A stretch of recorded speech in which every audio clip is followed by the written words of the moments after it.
welcome to another exciting episode of the Andre The Beast Crayton Show. Today is going to be an awesome show. We're going to talk about pure deception. And pure deception is, to me, is where you can have somebody in your life and you thought you knew them, and all of a sudden the gates begin to open up and you realize this person isn't who you thought it was, and more importantly, it starts to affect your life as well. I'd like to welcome to the show a beautiful young lady who's coming on to tell her side of a story on what actually happened to her in this journey of pure deception. Welcome to the show, Ashley DeCapua. Did I get it right? No. Almost. Ashley DeCapua. I'm not Italian, but I Okay. get the last name. Welcome to the show, baby girl. Thank you. So let's get right down to it. Tell the viewers a little bit about who Ashley is. So I am a mom. I have a 2-year-old son almost. He'll be 2 years in December. I am originally from Long Island, New York, and moved down to the Greenville area of South Carolina about 2.5 years ago. Hmm. So I don't know. Do you want to know what I do? No, you're from New York, man. What's that like growing up in New York, man?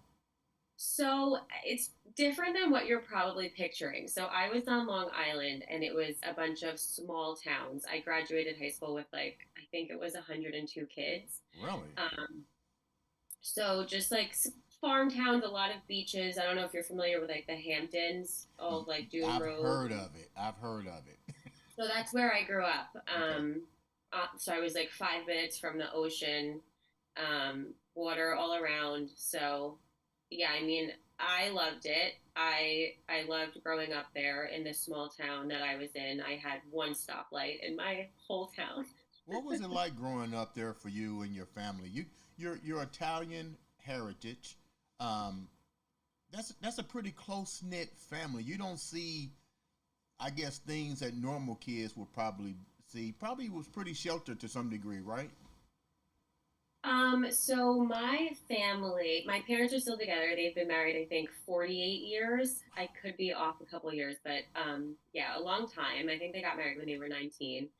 And my whole family, nobody in my family is divorced or separated or um, angry at each other in any way. They're all happy. I guess they're typical normal family. So growing up in the family that I was in and the small town that I was in where there was really no crime or, nothing bad ever really happened there, I guess you could say I lived a pretty sheltered life in thinking that everybody was nice and had your best interest at heart and that nobody was really out to hurt anybody. Hmm. Um, so So you never had anything out of the norm ever happened to you growing up? I mean, it's almost like a Cinderella storybook so far. Like nothing can go wrong in this life for you. But something as you got older, things The start to saddest transpire. thing, the saddest thing that I think happened to me growing up, my sister and I were almost 4 years apart. Right. And when we were younger, we were best friends. We would wrestle and play, and we only had each other because we were so young. We didn't have friends yet. But because of that big age gap, when she was in middle school and getting into high school, she was all into her friends, and I was still too young to really have friends to be going and hanging out with them. Right. So I think that was the saddest part of my childhood was when my sister didn't want to hang out with me anymore. Are you and your sister close now? I mean, We you're are, both. yeah. She's actually getting married September next year, so it's been exciting. She's still in New York, but she came down, went wedding dress shopping. She loves my son. My son loves her. So yeah, we're close now. But if you're asking me about my childhood, what went wrong? I think that was the saddest part of my childhood. Really? Well, we all could have a hell of a lot worse in our childhood. So you You're get right. older and you shared a little bit of your journey, and all of it was really shocking to say the least, especially when you're like 17 and 18 and you start to get into the dating scene, that's when your life really start to evolve. And you, because you live sheltered, you probably didn't understand the art of relationships and so forth. Take us down that part of your what we might call the next stages to growing up. Sure. So again, I always thought everybody was just nice. I didn't think that cheating even happened. I only saw it in like shows, drama shows, and to Hmm. me, it was like the 40-year-old men cheating with the secretary. So I always pictured it as like this gross thing that like older men do, and like it doesn't happen, right? It doesn't happen to normal people. That's what how my mind perceived the whole cheating and all of that. That was my exposure. Right. So my first relationship that really like mattered in high school, he, if I were to see him today, it would be fine. We would say hi and everything would be normal. But it was horrific. He cheated on me with all of my friends, all of like my best friends. You didn't tell And me that in the pre-interview. yes, so it was like all of my friends, um, plus other people. It was like beyond anything that I could even like wrap my mind around. Right. So I remember like the first time that it came to my attention, I was like, no, like that's not.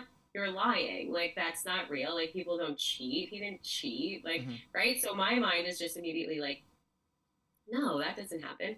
So I Did you know him? Did he grow up in that? You say you only had a class of. actually grew up in my town. So my high school was a combination of like five towns, but they were all small towns. So Mhm. that's why it was all combined. But he actually grew up in my small town. Okay. But he was like a year older, so I wasn't like friends with him growing up.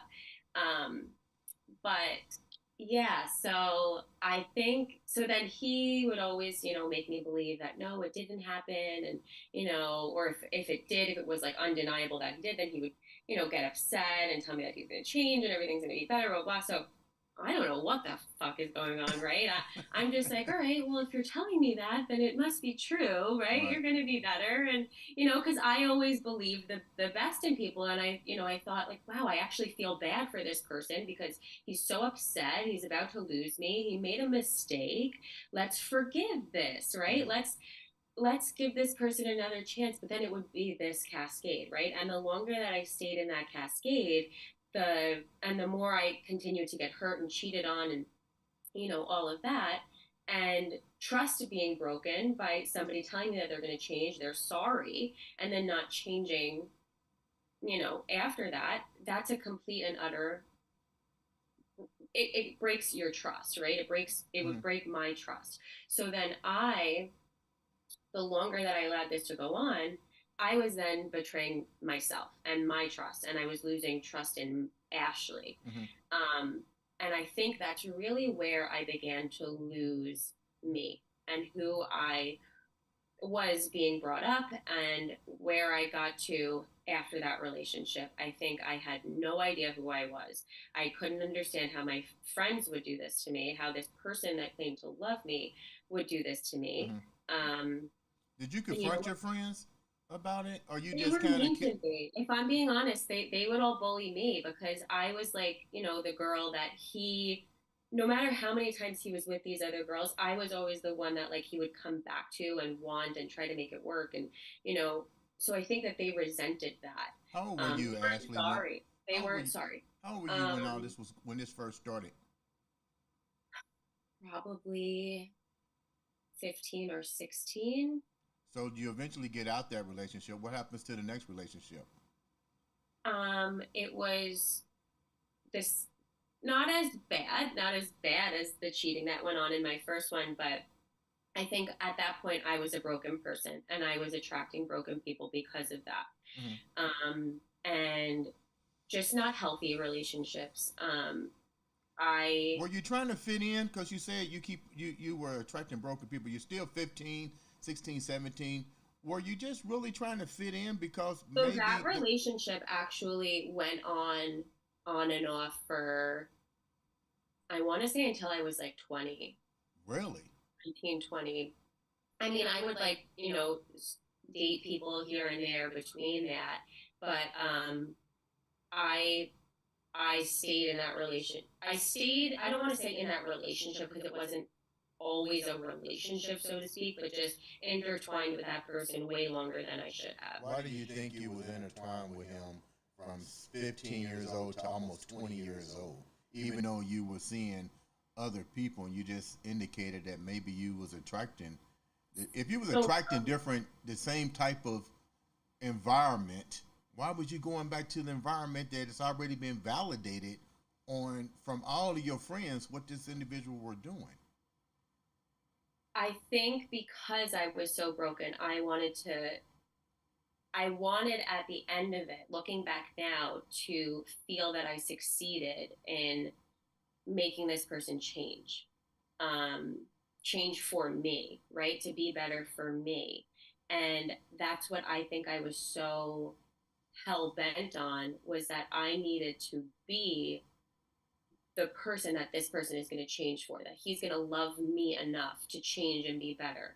Um, but now looking back, obviously it doesn't matter. Mm-hmm. Nothing that I would have done would ever change this person from being who he is, Mm-hmm. right? So I think it became more of an obsession of, what can I do to make this person love me enough that he's going to stop cheating, that he's going to stop doing all of these things that are hurting me. Um, and I equated it to me not being enough. Mm-hmm. So my self confidence just kept going lower and lower and lower. So it was easy for me to then go back to this person and take him back and get into these recurring toxic situations, because I felt like shit about myself unknowingly, right? But Mm-hmm. being in these situations, how can anybody have any self confidence left or trust even in themselves, let alone anybody else? Did your friends or family come to you and be like, "Why are you?" Because evidently they saw how he was because he was with them. I mean, but the fact that you was with it for a long period of time, 15 to 17 or almost 20 years old, didn't your friends or family come to you and say, "What the fuck are you doing?"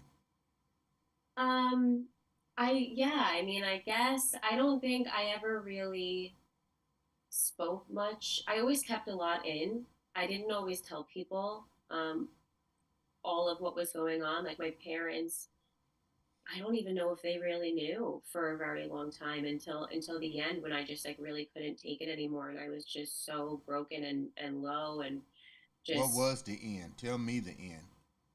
How did you get um, low? What was that like? I I don't know if I remember specifically what the end was, but he went away. So he went into the army, and I went out to visit him. This was in Kansas. He was stationed, and I got out there, and he fell asleep one night, and I went through his phone, and there were dozens and dozens of messages,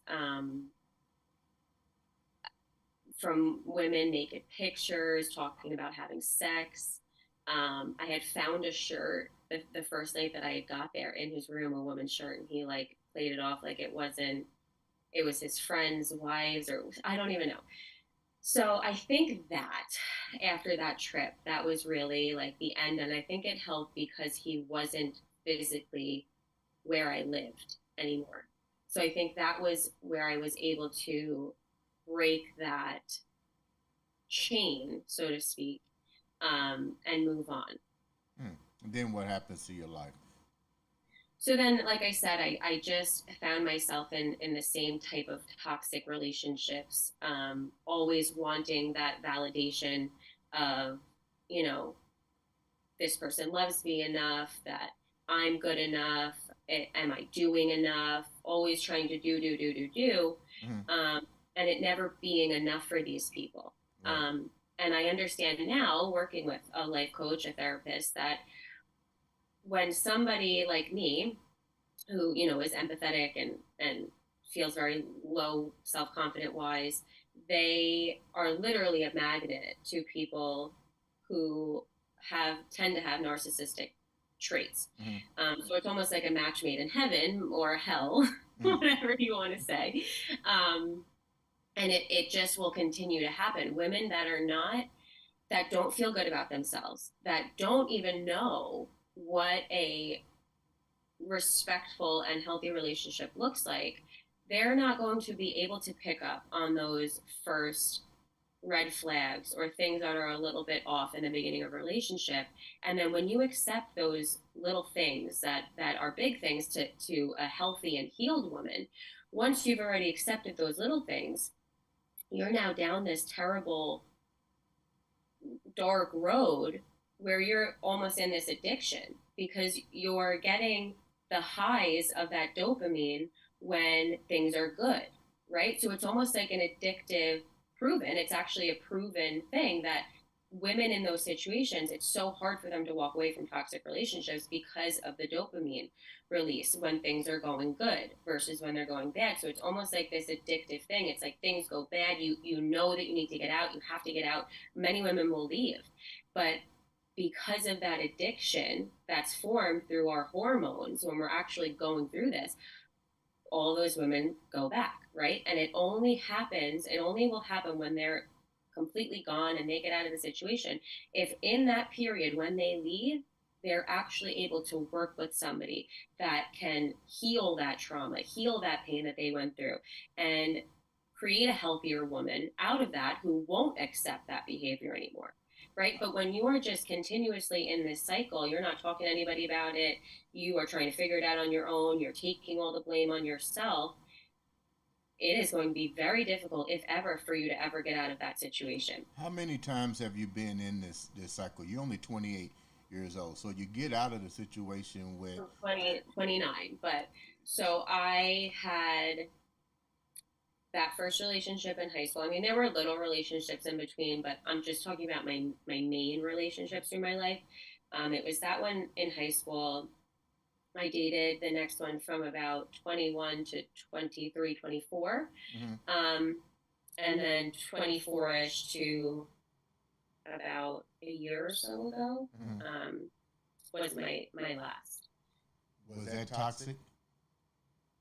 Yes, it ended up being very toxic. Without getting too deep, what do you? Because you're still trying to heal, and you're not recognizing what's going on in your life because you're just 29. But you said that this last one was toxic. Without getting too deep, explain a little bit of what toxicity is at that particular point in your life, because we need to understand that this was repetitive, and this is what I tell people: if you lived in the situation that you lived in, this is all new territory for you. You can't really recognize what's going on because you're not recognizing your role in this as well as their role. So Right. tell me about the next relationship. This is going into your now adulthood. You in first of all, what took you to where you're at right now? Because you were once in New York. Right. So I got pregnant with my son about 3.5, 4 years into my last relationship. And we wanted to have a home birth. It was a joint decision that a home birth was something that was very important to us. The cost of living was very high in New York. The politics we weren't so much in alignment with. So we wanted to get out of New York. And he had a family member who lived like southern North Carolina. So we saw Greenville, South Carolina, and liked the area and just kind of jumped into it because we knew that we wanted to get down there before our child was born. Right. Go ahead. What were you going to say? No, I said right. I'm listening. So I don't know. What else do you want me to say about that, though? What did you really know about about your child's father at that particular point in your life? Because you're still young, you just all of a sudden just get up and move, but you're still trying to understand. You're still coming out of that what might call your young part of your life, and you're now having a kid and so forth. What did you So know about him? That I was I was 27 when we moved. I I think that I am a very against the grain type of person. The home birth, I'm very natural minded. Um, I'm a very like non-toxic lifestyle. Like I like my water filters and I don't have any synthetic fragrance in my house. And for most people, that's a little bit out there, and it would be difficult for a lot of people to live that way. So this person that I had my son with was very much in alignment with all of that. Our diet, our lifestyle.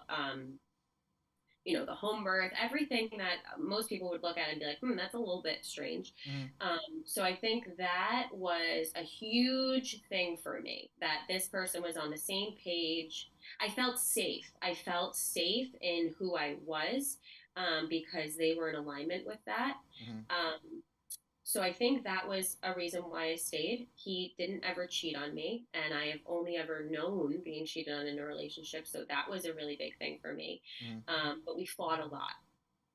And if you ask me, what did you guys fight about? Unless I wrote it all down, I don't even remember because they were such stupid things. What do But you they, consider because stupid? What do you consider the stupid things that you was fighting about? What was stupid? Oh, I don't know. Like, for example, I would leave early to go to work in the morning, and I might leave like the honey out or like my tea bag or something on the kitchen counter, and Mm-hmm. like it would be a whole big thing. But then like other mornings, it would be completely fine that I did that, right? But then one morning I did it and purposely left it, and he then left an entire mess on purpose, like way beyond like an entire mess, for me in the kitchen when I got home from work that day because we worked different shifts. So he would work at night and I would work during the day.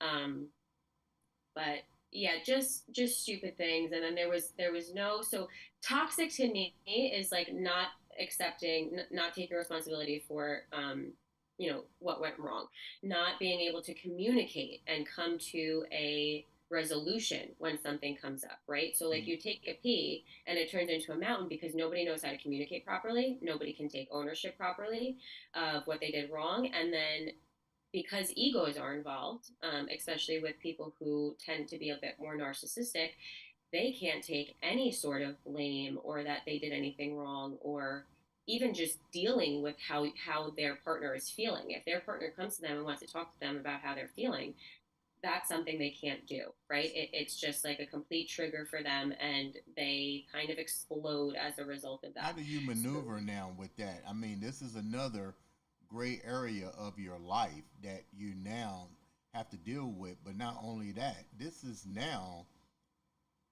almost your life partner. You getting ready to expect a child. Now you seeing these you call it narcissistic now, but you didn't know what it was back then. So now you see these red flags.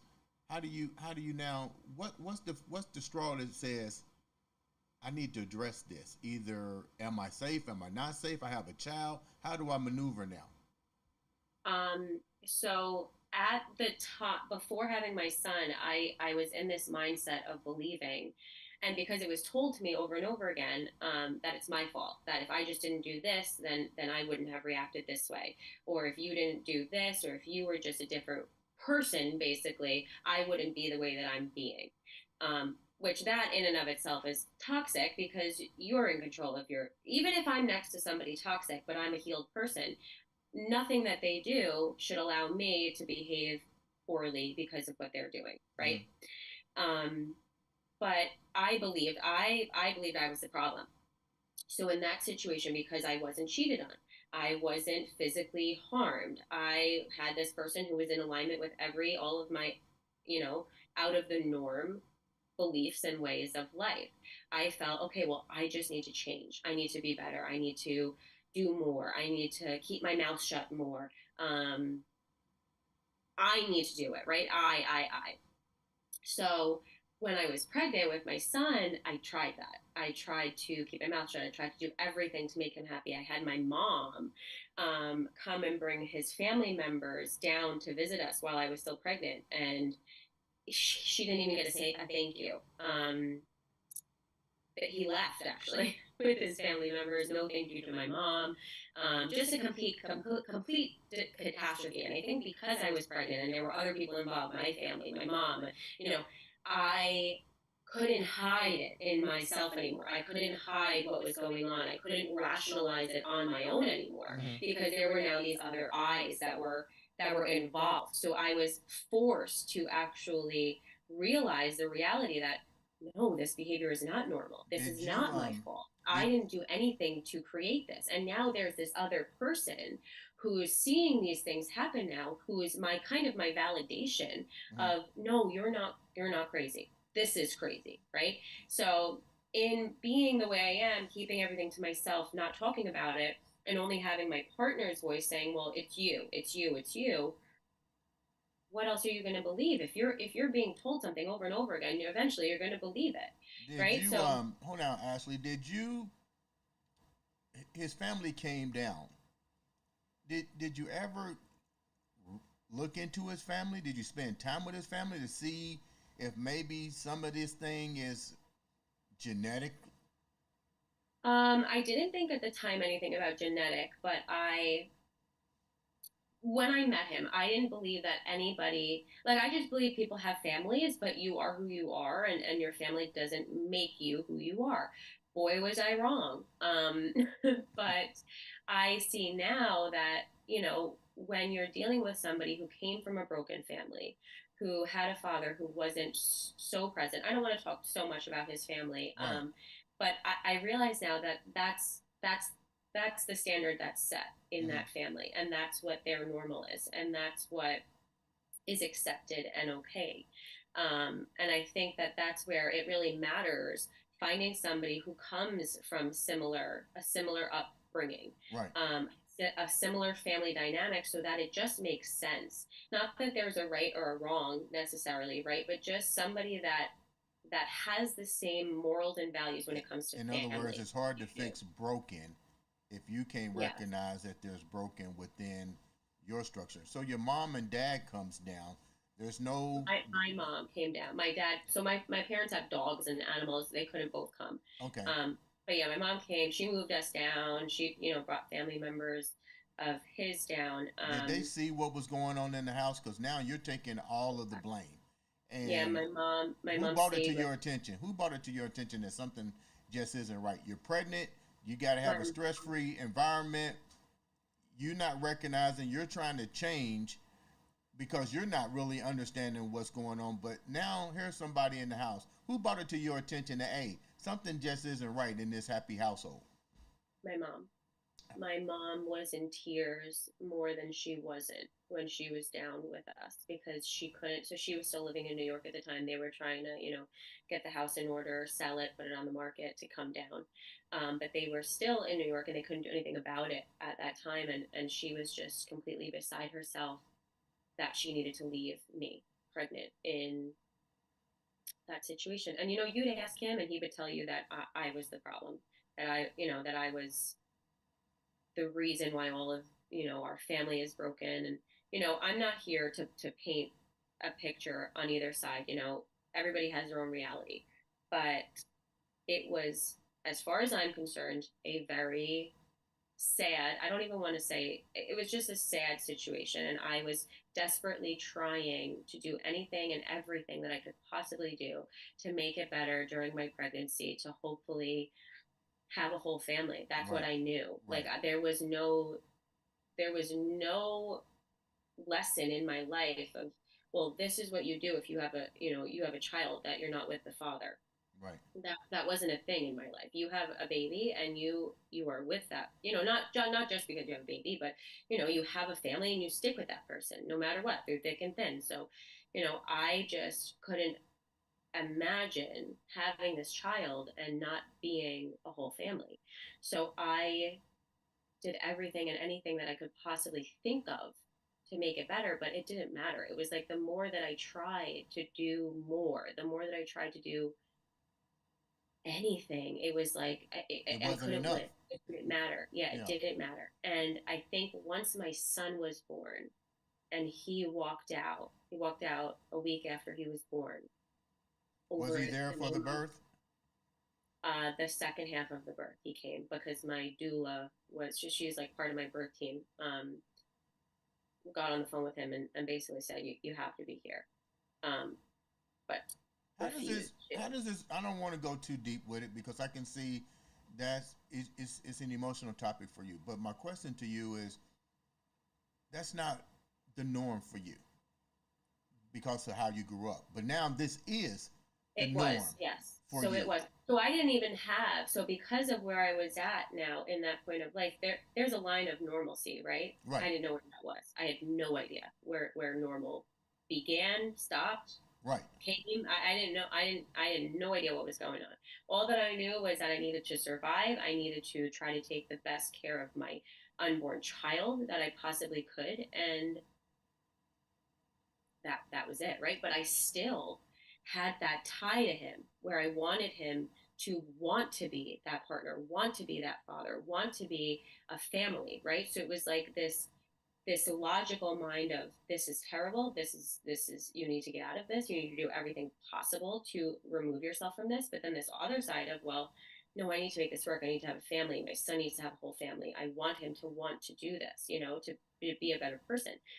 um so after my son was born, and he walked out, due to the birth certificate. I put both of our last names on the birth certificate, opposed to just his. I He walked out, and in that moment, I was laying on the bed with my son. He was a week, freshly born little baby. I think I was nursing him on the bed, and he came in. We didn't say a word to each other. He just got his stuff and left. And I didn't say anything. And any other time I would have said, no, no, no, don't go. You need to stay, try to get him to stay. And in that moment, I was looking at my son, and I didn't have fear. I didn't have fear of what was I going to do if he walked out. It was, I have my son now. And what I'm looking at happen right now is not Ashley, okay. what was the fear? You highlighted something right there. You said, I looked at my son. He walks out. You didn't talk back because that was one of the things that you felt you needed to do. But you looked at your son at that brief moment and you said something very profound. You said, I had no fear. What was the fear factors that you was dealing with? How was I going to support myself when I couldn't even physically get out of bed right now? How was I going to make food for myself and care for my son? How was I going to live taking care of my child without being able to go to work, without really physically being able to move yet from recovering from labor? How was I going to do this on my own with my son in a state away from all of my friends, all of my family? But I looked at my son, and because of him, this is going to sound so corny, but like his purity, like his complete innocence, just this little baby who has like no control over anything right now, and watching this person, his father, be able to leave, I knew that no matter how hard my life was going to be from that moment forward, it would have been harder to watch my son continuously see one of his parents leave him, Mm. and be unfazed by that. Um, or So, even just watching him, have my son watch his father leave his mother, who right. needs him in that moment, right? And I knew that that little boy was going to grow up, and that was what his reality was going to be. And I hated my reality for the last maybe 2.5 years of being in that relationship. I didn't know how to get out. I loved him to the capacity that I could in that moment of life. Um, but I hated it. I didn't know how to get myself out of it. How did I you just get out of knew it? How did you wind up getting out of it? my son. When I made that decision that I was not going to allow, that's his father. He might see it with his father, with somebody else, and who knows? I don't know. All that I had control over in that moment was that my son, was not going to see that happen to his mother ever again. And When did you seek assistance for yourself to understand what just happened into your world? This is your kid's very father. specific, You're very. attracting the wrong individuals, but this is new territory for you. If it's not in your household, you still don't know it. So how do you fix what's breaking around you? You got a beautiful son, but you still got to have clarity in yourself. You said you sought treatment. How did that even happen in your life? What I know all of it brought it there, but how did it wind up happening for you? So I was completely in survival mode for the first year and a half of his life. I was barely sleeping. We nursed through the night. He would be up sometimes 3, 4, 5 times a night. I was running on empty. Um, so I didn't. What's so crazy about this is because of that situation being the way it was, having a newborn and having minimal help until my parents moved down, I didn't even have time to process that I went through what I went through, right? And that I lost what I hoped would be a whole family. I didn't process that was no longer going to be a thing. I I was just in constant survival mode. It was, nursing my son, getting him back to sleep, making food, cleaning the house, getting the laundry done, everything, right? There was not a moment where Ashley could sit and process any emotions or even process what I'm feeling in that moment. It was just, Mm-hmm. okay, done with this thing. What's the next thing that I have to do? All while working, trying to still work and support financially my son and I. So it wasn't until very recently that I started working with a life coach therapist who, if you guys need him, I will. I don't know if I'm allowed to say this, but he is awesome. Everybody needs him in their life, I believe. But I started working with him maybe 2 months ago, Mm-hmm. and I know that, so like I think I said to you briefly on our phone call yesterday, through all of this, because I didn't physically have anybody there sitting with me through my postpartum and recovery and all of that, I had God, right? And I was forced to build that relationship with God, put all of my faith in God, take away all of my control because I had none in that situation, and just rely on God getting me through this and my son through this and my family through this, right? So I um, was actually, believe it or not, in a pretty good place emotionally because I just had this unwavering faith through my postpartum that God is going to bring me through this. God is going to make this okay. Now, that's, to say, I also had nights where I was crying with my son, trying to get him to sleep because I just couldn't do it anymore. Right. But I believe God gave me, I could not have done that without God, without the strength of God. I did not have the strength to do that on my own. What? And I think finding that love Right. in God got me through that because it was like, He's got me. Somebody's got me through this when nobody else has me. What did you Um, take away from that? You found that strength from within. You get your life coach. When you look back on it, when you look back on it, what did you find out about yourself, and what did you find out about um, the journey with your kid's father? What was the aftermath? Now you got healed. What did you learn from all that? Now.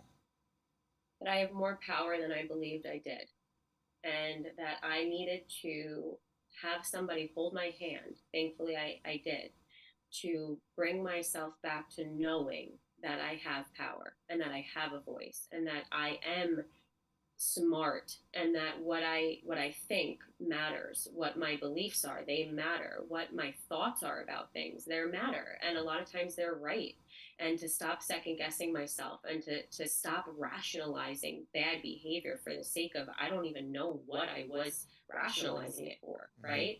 I learned to take who somebody is at face value and stop trying to change it. I continuously, through my entire life, thought that I could save everybody, that I was going to make them change, make them see the error of their ways, make them be a better person, make them treat others better, make them do the right thing, right?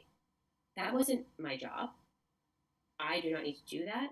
And I think what I said to my life coach the other day, there are so many people that go around and say, well, she's really what I need. She would be really great for me in my life. She's really what I need.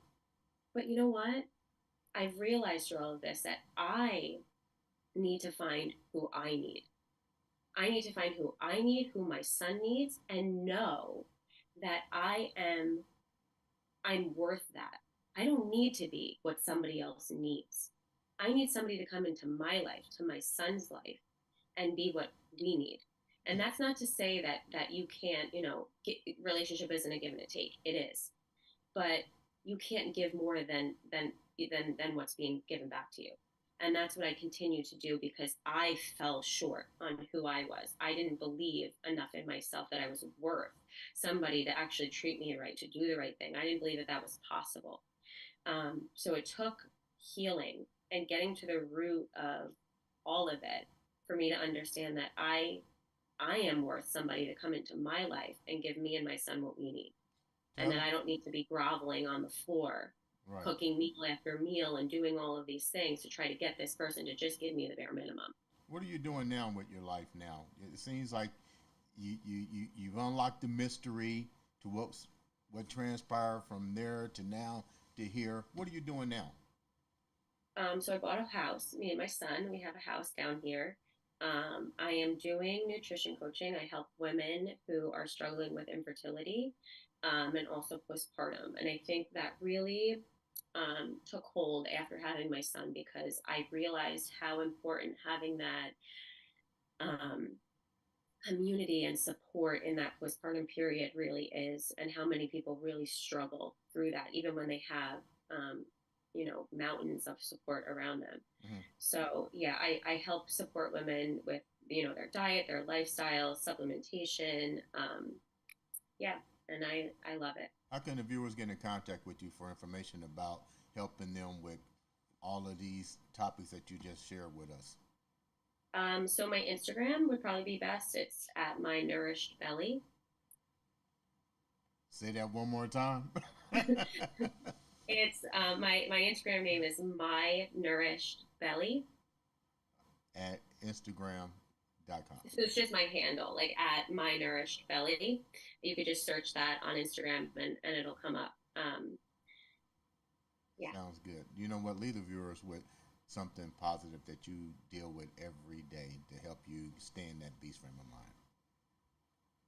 I just remind myself that I am strong. I remind myself of everything that I have overcome and that I made it through the other side of what would probably destroy a lot of people. And I built back stronger. I built a life that I never would have had if I didn't go through the tough that I went through. And I think that in those moments of hard and the trying and just the ugly, we have a tendency to succumb to that and maybe choose paths that go alongside the dark. But I think that if you can really pull yourself up out of that and not let it take a hold of you, your life is going to turn around and blossom in ways that you never thought were possible. But you just have to believe in yourself and you got to put in the work to do it. And if you don't, no one else is going to. So you just have to find your why of why it's worth it to just keep going, to build something that you're going to thank yourself for tomorrow.